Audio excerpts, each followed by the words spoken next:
Hi everybody, this is Dr. Ihab Abdurrahman, Ihab Tarawa, consultant of acute care medicine at Soba University Hospital, professor of medicine, University of Khartoum. This is the medication safety course reflecting on medication without harm. This session is about medication safety in the transitional zone.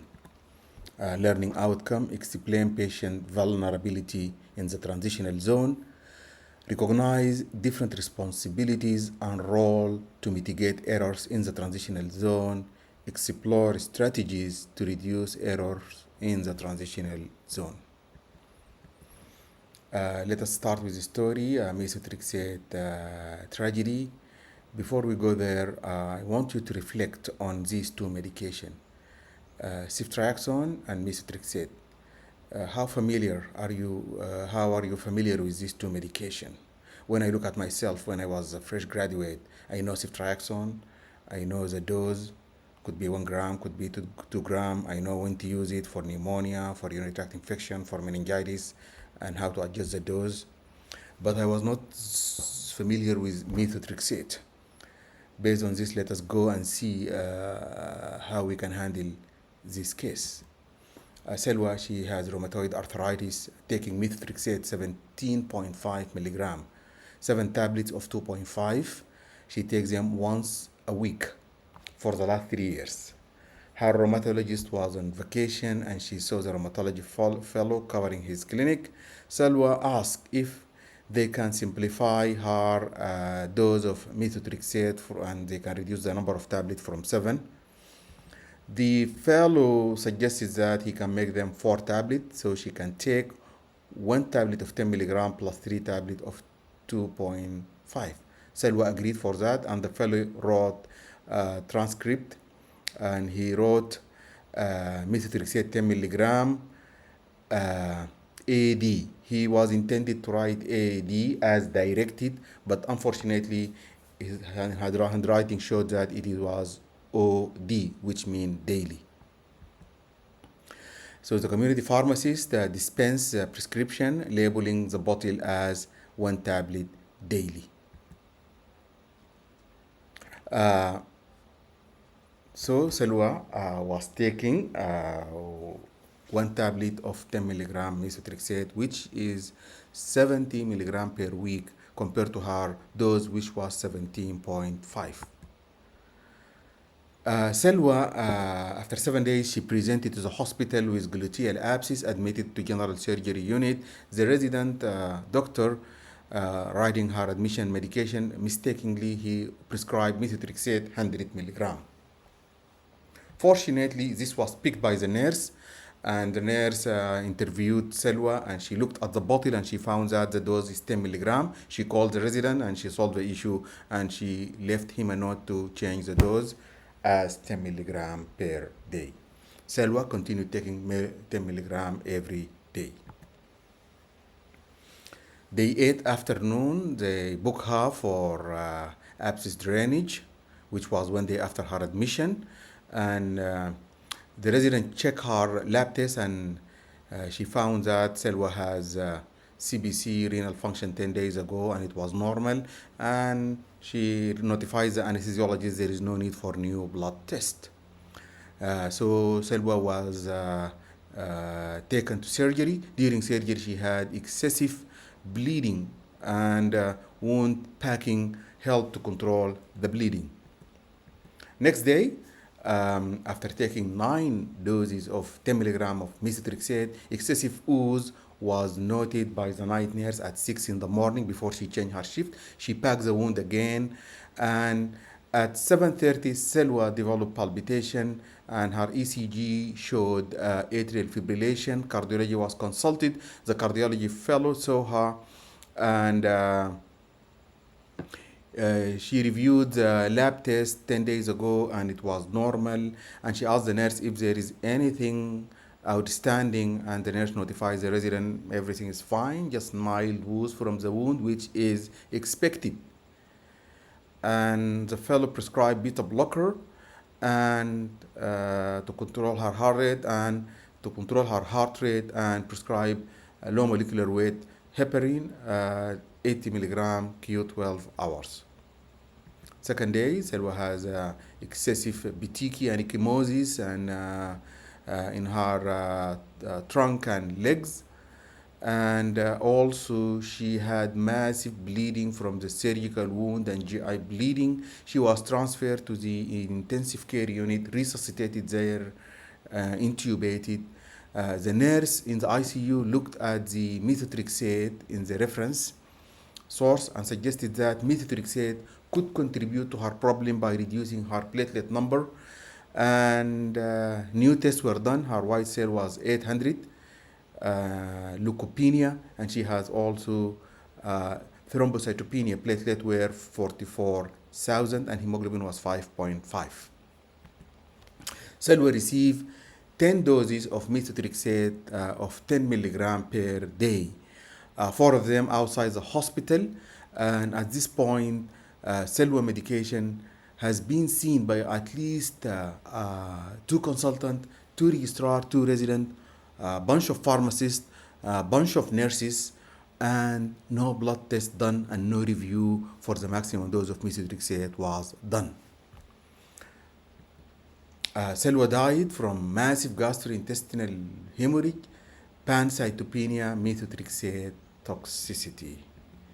حينما لا تحمل المريض بفكرك استعد لحمله بعضلاتك، ويمضي المريض إلى مثواه الأخير، ونمضي نحن نطبب الآخرين من دون أن نتأمل. This story, this tragedy represents that what can happen in the transitional zone. Transitional zone is a high risk area for patient management in general and also for medication safety. Transition of care represent high risk situation. It occurs when patient move from different geographical area, from one hospital to another, from home to hospital, from primary care to secondary care, even in the hospital from one geographical area to another, from emergency room to the floor, from emergency room to the ICU to the operation room, shifting patient from one place to another. This is a transitional zone and it carries risk. Another transition happens when patient is seen by different provider. In the clinic, if patient seen by different providers, this is the transitional zone, and also in the hospital seen by different provider create a risk for the transitional zone. As you can see here, in the primary care, we prescribe, we monitor, we administer, we dispense, and sometimes we transcribe from one note to another. Transcription is also a risk area. Seeing different provider, it creates a transitional zone. When patient goes to hospital, this is a major transitional zone because sometimes we prescribe new medication for the new problem. Sometimes this medication can interfere or interact with the home medication, plus we might omit some of the home medication. So at the time of admission, this is a transition zone. During the patient journey into the hospital is a transitional zone, and the time of discharge is also a transitional zone.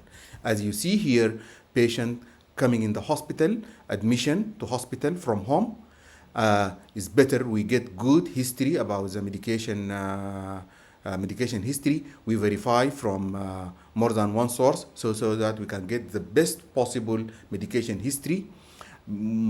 We can modify as we go on depending on the clinical condition and monitoring of the patient. So during the process, many changes can happen, and each one represents a risk, and it's a transitional zone.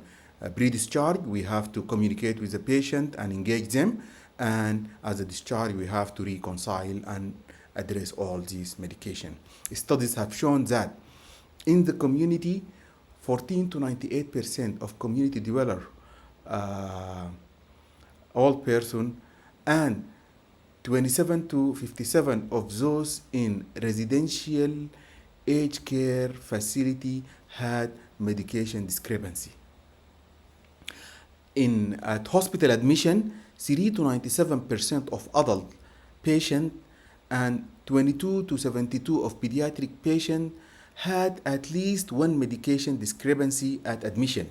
Significant number of patients, they have discrepancy on admission to hospital.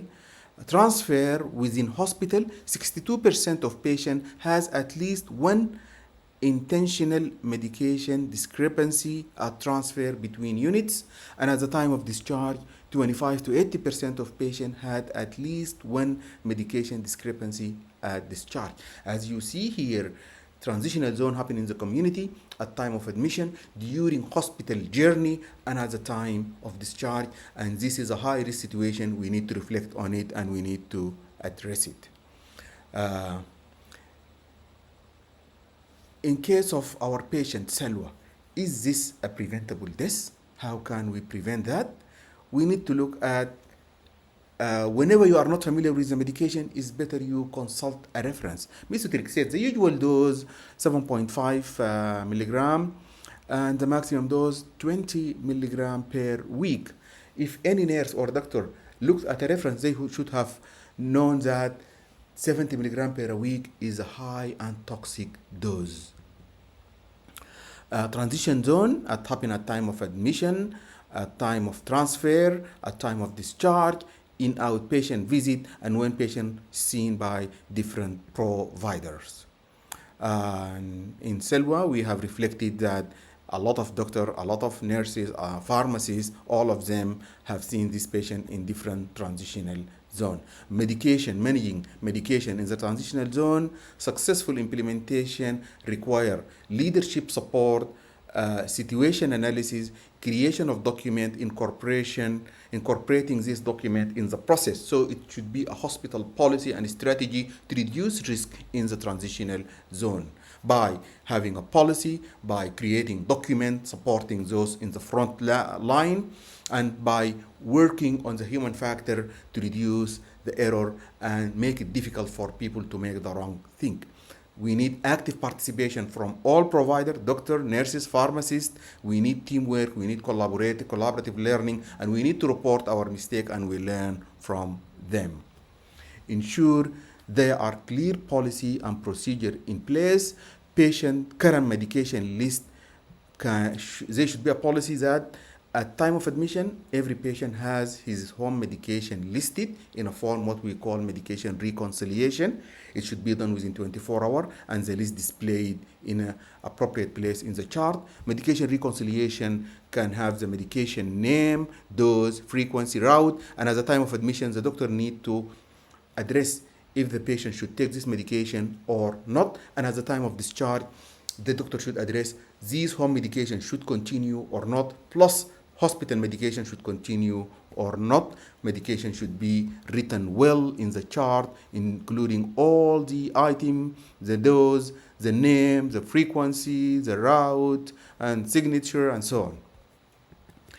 Ensure there is a clear policy and procedure in place. So this is a responsibility of hospital leadership and should be the hospital direction to manage medication in the transitional zone. And family and patient should be engaged, empower your patient to be involved, educate your patient about medication use by knowing the indication of the medication and how they can use them and when to stop them and when to notify their doctor about any abnormality. Provide access to reliable, relevant, and understandable information about this medication. Ask patients to bring all the medication whenever they come to hospital or clinic. Encourage patient and family and caregiver to keep and maintain accurate list of their medication. These medication lists should be updated and reviewed with patient, family, and caregiver. If you can see here, the responsibility of the high leadership to create policy and to create supporting form, and they should monitor and audit the process. So they have to provide the medication reconciliation and they have to orient the frontline provider, doctor and nurses, about this whenever they join the institute. They should assign responsibility, who does the task and who will monitor. And Then at time of admission, we write the medication reconciliation, writing the name, dose, frequency, route, and we place them in the appropriate place in the chart. The admitting doctor should indicate if the medication should continue or not, and then we reconcile because of the patient condition. Sometimes might need to halt some of this medication. Patient with diabetes, when they admitted with hypoglycemia, we might halt his oral hypoglycemic or insulin. Those with sepsis and hypotension, if they are hypertensive, we might have to halt their antihypertensive. Whenever there is new order, we need to put it on the right form, and we have to address and make sure there is no interaction with other order. And this process should be repeated whenever there is a transition from one area to another, or whenever a new provider coming to the patient, he has to review this list. Patient should be engaged, patient and his family. We need to inform them. Patient should be informed, and they should get the appropriate knowledge and to be empowered about using this medication. Informed patient can navigate self-medication and health choice optimally. The patient is the single constant in patient journey. Only the patient know that what medication they are taking in the transitional zone. Patient should be provided with medication list. This is what we call medication passport. This list, they can have it as software or hardware, or they can take a photo and keep it in their phone. Should be accessible to them, and they can show it to their provider. Information about the medication should be given to them, and patient should be counseled whenever there is a change in their medication in admission at the time of discharge. Take-home medication error are common in the transitional zone. Common errors that happen in daily practice are likely to happen in the transitional zone. Medication safety is everybody's responsibility. Let us take admission and discharge as an opportunity to review medication list and to write medication reconciliation form and reconcile this medication and adjust them accordingly.